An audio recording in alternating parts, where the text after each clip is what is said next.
Well, Yeah, welcome, Anya. I was just saying that it's been a really fascinating conversation so far. While I always enjoy catching Scott's analysis, I'm especially fond of his war stories. I think you just add so much when you speak personally about these systems and how our government actually operates. And I just had a theory because I was listening. I wanted to put forward about why we need the Nazis. You were saying, why do we need the Nazis? Because there's no Soviet threat.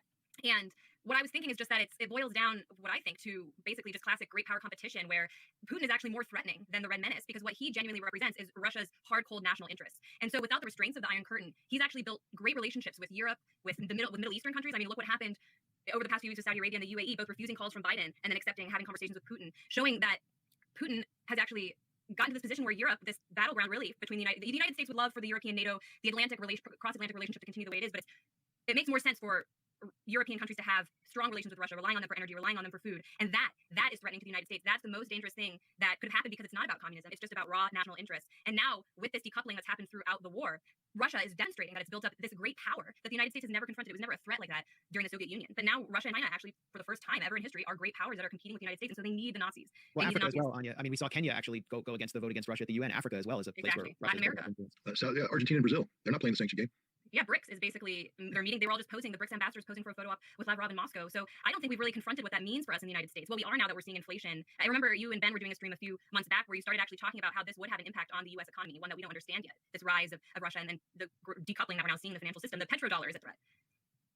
No, you're 100%. And that's, when we talk about, I think we talked earlier about the RAND study and the number one bait. How do you bait Ukraine? I mean, how do you get Russia to be so enraged about what's going on? And the one way to do that is to create. Let's back this up. When Putin is famously quoted, I say misquoted, when he says the greatest catastrophe in the last century was the dissolution of the Soviet Union. And everybody stops the quote right there. They say, see, he wants the Soviet Union back. He misses the Soviet Union. Anybody who says that doesn't know anything about Vladimir Putin. He doesn't like the Soviet Union. He hates the Soviet Union. He recognizes it as a failed system. You have to finish the quote, because overnight, tens of millions of Russians became homeless. All those Russians that used to live in the Soviet Union and non-Russian republics, who viewed Moscow like everybody else in the Soviet Union did as their touchstone, were now homeless. They weren't viewing Moscow, they were viewing Kaunas, they were viewing Kiev, suddenly, and they were helpless because many of these new republics were taken over by nationalists who had a vendetta against Russians. So he said, that's the tragedy, and my job is to defend the Russian people, not just the ones in my borders, but outside my borders too. You could disagree with that, but I'm just saying that's the accurate representation of what his quote was.